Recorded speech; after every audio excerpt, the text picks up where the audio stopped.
Just as above mentioned, we know that whether overactive apoptosis or anti-active apoptosis will cause disease.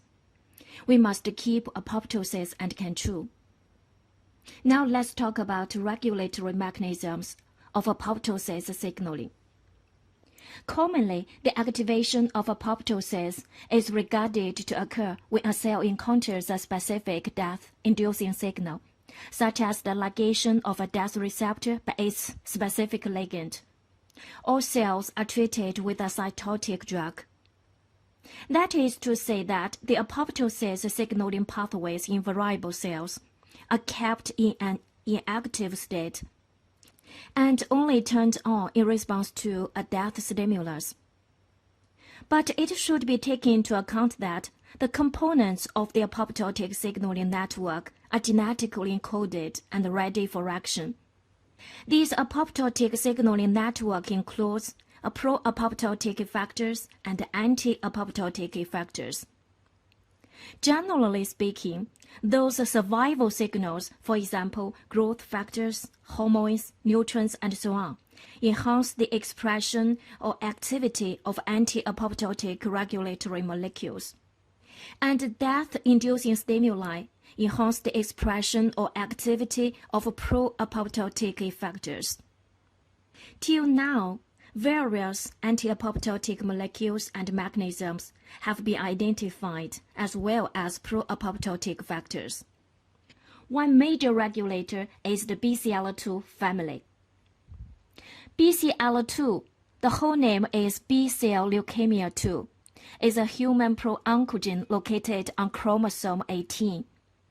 You know, pro-oncogene is a normal cellular gene. They normally participate in the control of the cell cycle. Mutation of pro-oncogene can cause a cell to become cancerous, as then designated as C-oncogene. This product is an integral membrane protein called BCL2, and here are lowercase letters. BCL2 are located in the membranes of endoplasmic reticulum, nuclear envelope, as in the outer membranes of the mitochondria. BCL2 family contains several conserved sequences known as BCL2 homology domains, BH domains for short.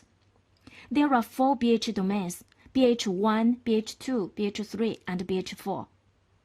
BH1 and BH2 are usually found in death antagonists, allow heterodimerization with BAX to inhibit apoptosis, and BH3 is usually found in death agonists, allows heterodimerization with BCL-XL and BCL2 to promote apoptosis. And BH4 domain is conserved in antagonists, but absent in agonists. This domain allows interaction with the death regulatory proteins such as RAF1 and BAT. In mammals, more than 30 relatives have been identified. According to their functions, they can be divided into 3 groups. Group 1 are anti-apoptotic proteins, and Group 2 are pro-apoptotic proteins, and Group 3 apoptotic mediated proteins. First, let's talk about Group 1, anti-apoptotic proteins. Group 1 members possess all 4 BH domains. And here shows BH1, BH2, BH3, and BH4. Just as above mentioned, BH1 and BH2 allow heterodimerization with BAX, Group 2 members, to inhibit apoptosis. And BH3 allows heterodimerization with other Group 1 members. And BH4 domain allows interaction with death regulatory proteins. This group has a C-terminal hydrophobic tail by which attached to the cytosolic surface of the intracellular membranes, including outer mitochondrial membrane and endoplasmic reticulum. As the major function of this group is to prevent apoptosis, by binding to Group 2 members, inhibit the function of pro-apoptotic BCL2 family members. The second group, pro-apoptotic proteins. The famous representatives are BAX or BAC. Different from the Group 1 members, there are lack of BH4 domain. As a result, group 2 members cannot interact with death regulatory proteins. By BH3 domain, group 2 members can form heterodimerization with group 1 members.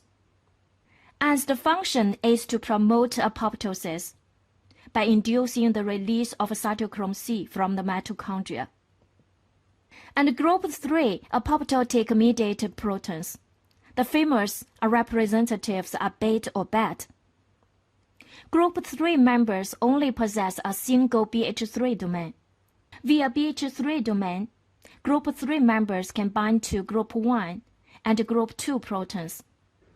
Group 3 members can respond to a wide variety of pro-apoptotic stimuli and is responsible for the interpretation of pro- and anti-apoptotic signals into a single life versus death output.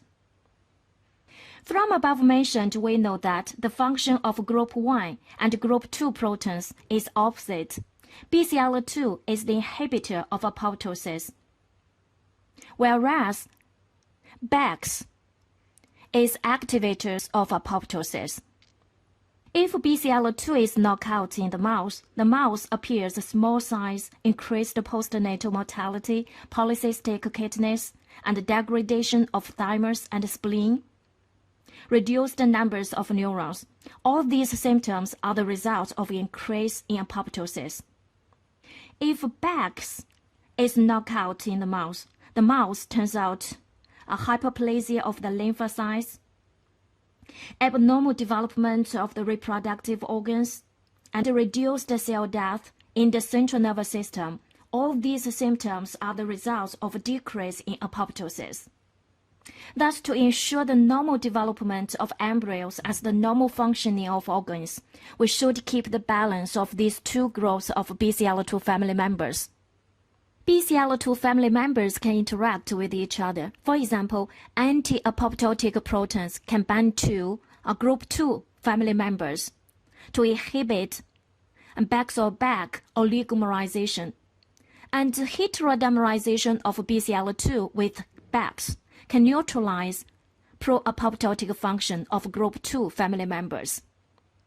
And BCL-XL binding to BCL2 can prevent BCL2 from binding to BAX. This diagram shows the interaction among these three groups of BCL2 family members. Let's begin from here. BET. BET is one member of group 3, apoptotic mediator protein.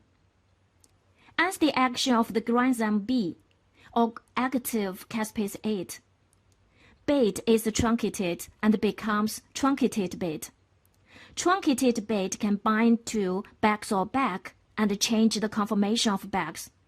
Thus, the BAX or BAC is activated. Active BAX or BAC can form homodimer, functioning as a channel, which can cause the release of the cytochrome C. If active BAX or BAC bind to anti-apoptotic proteins, such as BCL2 or BCL-XL, anti-apoptotic proteins can neutralize BAX and inhibit apoptosis. There is another apoptotic mediator protein, and this is BET. BET can promote the BET combination with BAX and regulate the apoptosis. And death signals from inside the cell, such as DNA damage or oxidative stress, can regulate the expression of BET or BET. Well, this is the interaction among these three groups of BCL2 family members, in which group 1 is anti-apoptotic proteins, inhibitors of apoptosis, and group 2 pro-apoptotic proteins are activators of apoptosis, and group 3 apoptotic mediator proteins regulate the apoptosis. As the next question is, how does BCL2 family members regulate apoptosis? In one sentence, BCL2 family members regulate apoptosis via their effect on mitochondria.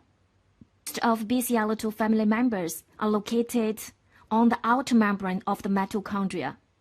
BCL2 family members can regulate the permeability of the mitochondrial membrane. VDAC and ANT is a polyprotein channel. VDAC on the outer membrane is a voltage-dependent and ion channel, and ANT in the membrane of the mitochondria is adenine nucleotide translocator. When BAX combines with VDAC and ANT, the permeability transition pore opens. Cytochrome C is released, which triggers the intrinsic pathway. When BCL2 combines with VDAC and ANT, the permeability pore closes. Of course, BAX homodimer can form ion channels. BCL2 family members play an important role in the intrinsic pathway of apoptosis by controlling the release of the cytochrome C from the mitochondria.